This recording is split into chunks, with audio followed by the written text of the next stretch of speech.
ଆମର ବିଦାୟୀ ରାଜ୍ୟପାଳ ରଘୁବର ଦାସ ଝାଡ଼ଖଣ୍ଡ ଫେରିଗଲେ। ସେ ବିଜେପିର ସଦସ୍ୟତା ଗ୍ରହଣ କଲେ ବୋଲି ଟ୍ୱିଟ୍ କଲେ ଏବଂ ତାପରେ ସେ ଗୋଟେ ବୟାନ ଦେଲେ। ସେ ବୟାନରେ କହିଲେ ଯେ ରାଜ୍ୟପାଳ ପଦଟା ଗୋଟେ ଲାଟ ସାହେବ ପଦ ନୁହଁ ଏବଂ ସେ 3 ମାସରେ 30 ଜିଲ୍ଲା ବୁଲିଲେ, ଲୋକଙ୍କ ସାଥିରେ ମିଶିଲେ, ଗ୍ରିଭାନ୍ସ ନେଲେ ଇତ୍ୟାଦି ଇତ୍ୟାଦି।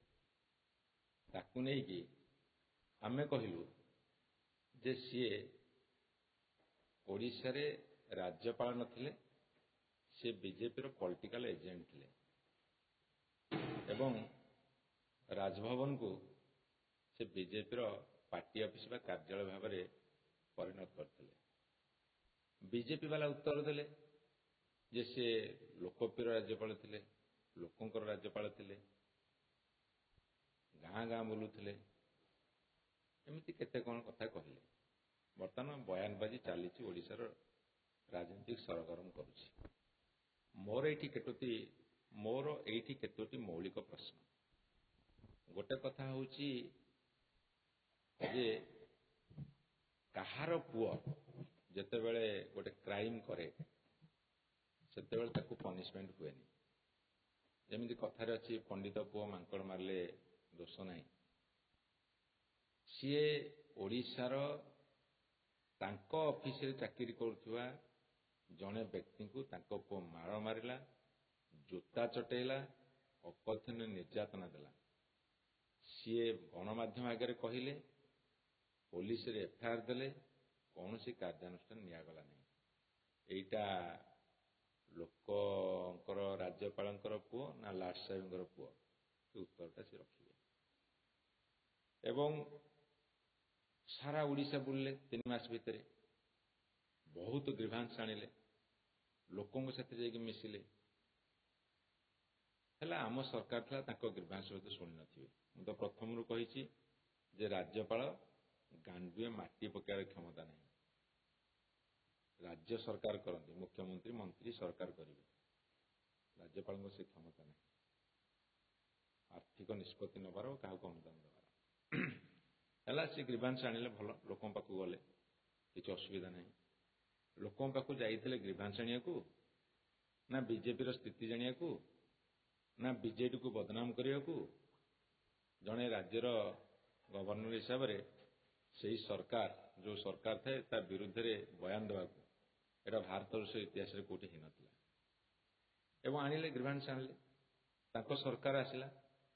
ତାଙ୍କ ସରକାର ଆସିଲା ପରେ ମୁଁ ତାଙ୍କୁ ପଚାରୁଛି, ବର୍ତ୍ତମାନ ରାଜ୍ୟ ସରକାରକୁ ମଧ୍ୟ ପଚାରୁଛି, ତମର ଯେଉଁ ଲୋକପ୍ରିୟ ରାଜ୍ୟପାଳ ଥିଲେ, ଯେତିକି ଗ୍ରିଭାନ୍ସ ଆଣିଥିଲେ, କେତୋଟି ଗ୍ରିଭାନ୍ସକୁ ଆଡ୍ରେସ୍ କରିଛନ୍ତି? ତାଙ୍କ ସରକାର ତ ଆସିଲା ନା, ସେ ଯେଉଁ ପଲିଟିକାଲ ଏଜେଣ୍ଟ ଯେଉଁ ପାର୍ଟିର ହେଇଥିଲେ, ଏଇ 7 ମାସ ଭିତରେ ସେ କେତୋଟି ଗ୍ରିଭାନ୍ସ ଆଡ୍ରେସ୍ କରିଛନ୍ତି, ସଲ୍ଭ କରିଛନ୍ତି? ଏବଂ ମୁଁ ତାଙ୍କୁ ଆଉ ଗୋଟେ ପ୍ରଶ୍ନ ପଚାରୁଛି, ତାଙ୍କୁ କ'ଣ ପ୍ରମ୍ପଟିଂ କଲା ଯେ ସେ କହିଲେ ଯେ ଲାଟ ସାହେବ ପଦ ନୁହଁ? ଆମେ ପ୍ରଫେସର ଗଣେଶୀ ଲାଲଙ୍କୁ ଦେଖିଛୁ। ତାଙ୍କୁ ଯଦି ଓଡ଼ିଶା ଲୋକଙ୍କୁ ପଚାରେ ଯେ ଭଲ ରାଜ୍ୟପାଳ କିଏ, ତାଙ୍କୁ ଏତେ 100ରୁ 100% ମାର୍କ ଦେବେ। କିନ୍ତୁ ଯଦି ଓଡ଼ିଶା ଲୋକଙ୍କୁ ପଚାରାବ ରଘୁବର ଦାସ କିଏ, ଲୋକ 100ରୁ 10% ମାର୍କ ଦେବେ କି ନାହିଁ ମୁଁ ଜାଣିନି। ସେ ଯଦି ଧରାଧରି କରିବେ ବି ତଥାପି 30 ମାର୍କ ପାଇବେନି, ପାସ୍ ମାର୍କ ପାଇବେନି। ଏବଂ ଆଉ ଗୋଟେ କଥା ବିଜେପି ସରକାରକୁ ମୁଁ ପଚାରିବାକୁ ଚାହୁଁଛି, ଯାହା ବିଜେପିର ବନ୍ଧୁମାନେ ଯେଉଁ ବୟାନବାଜି କରୁଛନ୍ତି, ଲୋକଙ୍କର ରାଜ୍ୟପାଳ ଥିଲେ, ତାଙ୍କୁ ତଣ୍ଟିଆ କ'ଣ ପାଇଁ ଦେଲେ? 5 ବର୍ଷ ତ କାର୍ଯ୍ୟକାଳ ସରିନି, ନଙ୍ଘା ତଣ୍ଟିଆ ଦେଇ କାହିଁକି ବିଦା କଲେ? ସେ କାରଣଟା ବର୍ତ୍ତମାନ ବିଜେପି ଭାଇମାନେ ଟିକେ ସ୍ପଷ୍ଟ କରନ୍ତୁ। ଏବଂ ସବୁଠାରୁ ବଡ଼ କଥା ହେଉଛି ଯେ ତାଙ୍କ ପୁଅ ଯେତେବେଳେ ବାଡ଼େଇଲେ, ଝାଡ଼ଖଣ୍ଡୀ ଗୁଣ୍ଡାଙ୍କୁ ନେଇକି ଓଡ଼ିଆ ଲୋକଙ୍କୁ ବାଡ଼େଇଲେ, ଏ ସରକାର ତ ସେତିକି ଦମ ନଥିଲା ତାଙ୍କୁ ପନିଶମେଣ୍ଟ ଦେବାକୁ। ଏବେ ତ ସେ ଗଲେଣି, ଅନ୍ତତଃ ତାଙ୍କ ପୁଅକୁ ଟିକେ ଡାକନ୍ତୁ, ପୁଲିସ ପଚାରୁ, ବାନ୍ଧନ୍ତୁ, ଫରୱାର୍ଡ କରନ୍ତୁ, ଓଡ଼ିଆ ଅସ୍ମିତାକୁ ଫେରାଇ ଆଣନ୍ତୁ। ବର୍ତ୍ତମାନର ବିଜେପି ସରକାର ଦାୟିତ୍ୱ ହେଲା, ଯେଉଁ ଓଡ଼ିଆ ଅସ୍ମିତା କଥା କହିକି ଆସିଥିଲେ, ସେଇ ଓଡ଼ିଆ ଅସ୍ମିତାକୁ ସେ ବର୍ତ୍ତମାନ ଫେରେଇ ଆଣନ୍ତୁ ଏବଂ ସେମାନେ ତୁଳନା କରି ଦେଖନ୍ତୁ ଯେ ଗଭର୍ଣ୍ଣର ପୋଷ୍ଟଟା ଲାଟ ସାହେବ ସେ କାହିଁକି କହିଲେ ତାକୁ ଟିକେ ନିରୀକ୍ଷଣ କରନ୍ତୁ। ବିଭିନ୍ନ ରାଜ୍ୟରେ ଯେଉଁ ଗଭର୍ଣ୍ଣର ଅଛନ୍ତି, ଯେଉଁଠି ଅଣ ବିଜେପି ସରକାର ଅଛି, ସେଠି ସେମାନଙ୍କର ଭୂମିକା କ'ଣ ଏବଂ ସେଇ ମାପକାଠିରେ ସେ କାହିଁକି କହିଲେ ସେଟା ଅସୁମାରୀ ପ୍ରଶ୍ନ ସୃଷ୍ଟି କରିଛି। ସେ ପ୍ରଶ୍ନର ଉତ୍ତର ଦିଅନ୍ତୁ। ଏ କଥାଟା এই ମୌଳିକ ପ୍ରଶ୍ନ ଗୁଡ଼ାକ ମୁଁ ପଚାରିଛି, ଦୟାକରି ଉତ୍ତର ଦିଅନ୍ତୁ। ଏକରେ ତଣ୍ଟିଆ କାହିଁକି ମାରିଲେ, କେଉଁ କେଉଁ ରାଜ୍ୟରେ ଗଭର୍ଣ୍ଣର ସବୁ ଲାଟ ସାହେବ ହେଇଛନ୍ତି ଏବଂ ସିଏ ନିଜକୁ ଲାଟ ସାହେବ କହିଲେ ନାହିଁ କିନ୍ତୁ ତାଙ୍କ ପୁଅକୁ ଛାଡ଼ିଲେ ଏବଂ ପୂର୍ବତନ ଗଭର୍ଣ୍ଣରଙ୍କ ଅପେକ୍ଷା ଇଏ କେଉଁ ଗୁଣରେ ଭଲ ଥିଲେ ଏବଂ କାର୍ଯ୍ୟକାଳ ସରିବା ପୂର୍ବରୁ ବିଜେପି ବାଲା କାହିଁକି ତାଙ୍କୁ ତଣ୍ଟିଆ ମାରିଲେ। ଏସବୁ ମୌଳିକ ପ୍ରଶ୍ନର ଉତ୍ତର ଚାହୁଁଛୁ। ନିଜ ଢୋଲ ନିଜେ ପିଟିଲେ କ'ଣ ହବ? ସେ ତ ପ୍ରଶ୍ନର ଉତ୍ତର ଦେବେ ନା, କାହିଁକି ତାକୁ ବିଜେପି ବାଲା ତଣ୍ଟିଆ ମାରିଲେ। ମୁଁ ସେ ଗୋଟାଏ ପ୍ରଶ୍ନର ଉତ୍ତର ସବୁ ଅଛି। Governor appointment by the recommendation of central government, କେବଳ ରାଷ୍ଟ୍ରପତି ଆପଏଣ୍ଟମେଣ୍ଟ ଦିଅନ୍ତି କିନ୍ତୁ ତାକୁ ୟୁନିୟନ ଗଭର୍ଣ୍ଣମେଣ୍ଟ ରେକମେଣ୍ଡ କରେ। ଏବଂ ସେଇ ତ ମୌଳିକ ପ୍ରଶ୍ନ, ତମେ ତାଙ୍କୁ କାହିଁକି ତଣ୍ଟିଆ ମାରିଲ? ଯଦି ସେ ବିଜେପିର ସଦସ୍ୟ ନଥିଲେ, ନିରପେକ୍ଷ ଥିଲେ, ତାହେଲେ ବିଜେପି ବାଲା ତାଙ୍କ ପାଇଁ ଅଣ୍ଟା ଭିଡୁଛନ୍ତି କାହିଁକି? ପ୍ରଶ୍ନ ଉତ୍ତର ବିଜେପି ବାଲା ଅଣ୍ଟା ଭିଡ଼ିକି ଭାରି ଜୋର ଲଢ଼ଉଛନ୍ତି, ଲଢ଼େଇ କରୁଛନ୍ତି।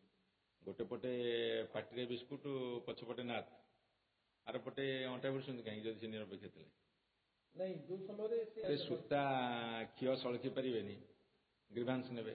ଯଦି ଗ୍ରିଭାନ୍ସ ତମେ ନେଇଥିଲ, ହଜାର ହଜାର ଗ୍ରିଭାନ୍ସ ନେଇଥିଲ, ହେଲା ଆମ ସରକାର ପଳେଇଲା, ବିଜେପି ସରକାର ଆସିଲା, ତମେ 7 ମାସ କଣ୍ଟିନ୍ୟୁ କଲ, ସେଇ ଯେତିକି ଗ୍ରିଭାନ୍ସ ଆଣିଥିଲ ତାକୁ ଟିକେ ଲୋକଙ୍କ ସାମ୍ନାରେ ପକେଇ ଦିଅ, ସେଥିରୁ କେତେଟା ତମେ ସମାଧାନ କରିଛ। ମୁଁ ତ ତାଙ୍କୁ ଯେତିକି ଦାୟୀ କରିବି, ବର୍ତ୍ତମାନ ସରକାର ତ ବେଶୀ ଦାୟୀ କରିବି, କାରଣ ଗଭର୍ଣ୍ଣର ବୁଲି ବୁଲି ପ୍ରଚାର କଲେ ତାଙ୍କ ପାଇଁ, ସେଇଥିରୁ ସରକାର ଆସିଲେ। ଗୋଟେ ପଲିଟିକାଲ ଏଜେଣ୍ଟ ଭଳିଆ ଯେତେବେଳେ ସେ ପ୍ରଚାର କଲେ, ସେମାନେ ସରକାରକୁ ଆସିଲେ, ଅନ୍ତତଃ ଯେତିକି ଗ୍ରିଭାନ୍ସ ଆଣିଥିଲେ ତାକୁ ଆଡ୍ରେସ୍ କରିଦିଅ। ଲୋକପ୍ରିୟ ରାଜ୍ୟପାଳ, ବର୍ତ୍ତମାନ ଲୋକପ୍ରିୟ ସରକାର, ତାହେଲେ ଲୋକ ଅପ୍ରିୟ ହେଲେ କାହିଁକି? ଯଦି ଲୋକପ୍ରିୟ ରାଜ୍ୟପାଳ ବିଜେପି ବାଲା କହୁଛନ୍ତି, ତାହେଲେ ଲୋକ ଅପ୍ରିୟ ହେଲେ କାହିଁକି?